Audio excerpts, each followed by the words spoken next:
Hello मेरे प्यारे विद्यार्थियों, कैसे हैं आप सभी का स्वागत है आपके अपने YouTube channel Pankaj study IQ में। तो आज हम लोग क्या पढ़ना है।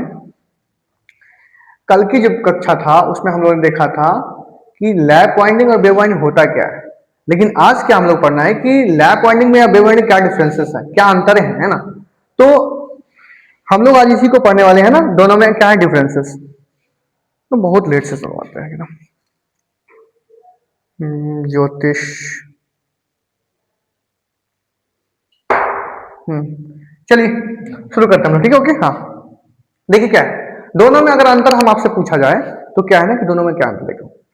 लैप वाइंडिंग और वेव वाइंडिंग, कल पिछली कक्षा में आप लोगों ने पढ़ा था, क्या पढ़ा था कि सर लैप वाइंडिंग मतलब क्या होता है कि वैसा वाइंडिंग जो एक दूसरे को लैप कर रही है, एक दूसरे को उस पर चढ़ रही है, स्पर्श कर रही है, हाँ?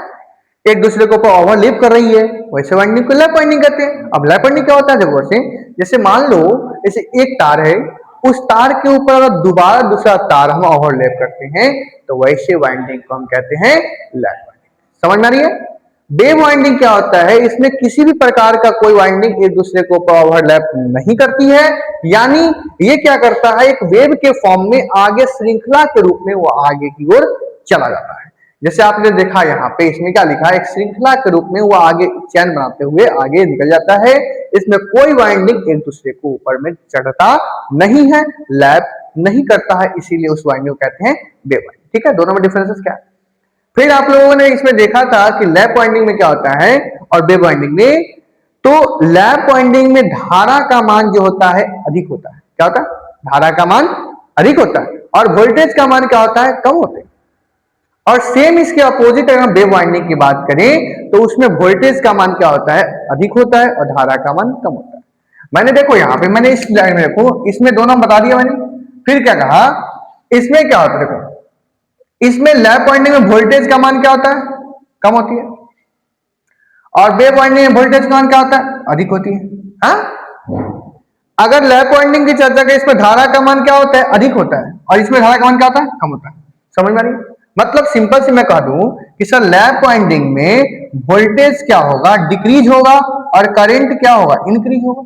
और सेम बात अगर उल्टा हम कर दें यहाँ पे, तो इसमें क्या होगा कि वोल्टेज इंक्रीज होगा और करंट डिक्रीज होगा। हाँ, देखा जरा आपको दोनों में क्या लगा, voltage decrease current increase, voltage increase current decrease.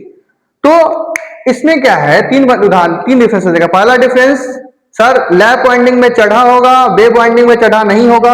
दूसरा डिफरेंस, लैप वाइंडिंग में वोल्टेज का मान कम होगा, वेव वाइंडिंग में वोल्टेज का मान अधिक होगा।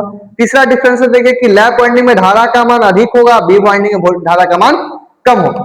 चौथा डिफरेंस क्या है कि लैप वाइंडिंग जो होता है इसे समानांतर वाइंडिंग कहते हैं। क्या बोलते हैं हम इसको, जबकि वेव वाइंडिंग क्या करते हैं, श्रेणी वाइंडिंग करते हैं। यहाँ पे इसे समानांतर वाइंडिंग कहते हैं और उसके क्या कहते हैं, श्रेणी वाइंडिंग कहते हैं। ठीक है ना। उसके बाद पांचवा डिफरेंस क्या है कि जो लैप वाइंडिंग होते हैं इसमें जो समानांतर पथों की संख्या जो होती है यह पोल की संख्या के बराबर होती है ना। जो पिछली कक्षा में सिंप्लेक्स की चर्चा आप लोगों ने किया था, तो यहाँ पे क्या है कि अगर आप नहीं समझ में आ रही है तो पीछे वाला वीडियो देखेंगे, है ना बिल्कुल। तो सिंप्लेक्स वाले में क्या होता है कि पोल की संख्या के बराबर थी, तो उसी तरह से कहा गया कि लैप वाइंडिंग में जो समांतर पथों की संख्या है वो पोल की संख्या के बराबर होते हैं। लेकिन जो वेव वाइंडिंग होंगे उसमें जो होंगे समांतर पथों की संख्या पोल की संख्या के बराबर नहीं होंगे, हमेशा क्या होंगे, दो होंगे, हमेशा दो होंगे।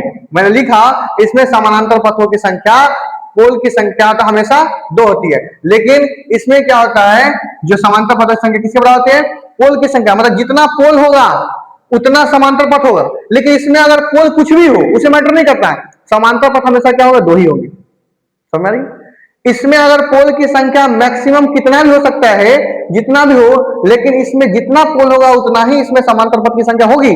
लेकिन इसकी चर्चा करोगे वेव वाइंडिंग में, इसमें पोल की संख्या चाहे कुछ भी रहे उसमें समांतर पथों की संख्या जो है ऑटोमेटिक यानी ऑलरेडी हमेशा दो ही होती है, उसमें बदलाव नहीं किया था, बदलाव नहीं होता है। समझ में आया। यही आपके डिफरेंसेस थे आज हम लोगों ने वेव वाइंडिंग और लैप वाइंडिंग में डिफरेंसेस देखा। फिर नेक्स्ट वीडियो में हम लोग मिलते हैं, तब तक के लिए बहुत बहुत धन्यवाद। जय हिंद, जय भारत।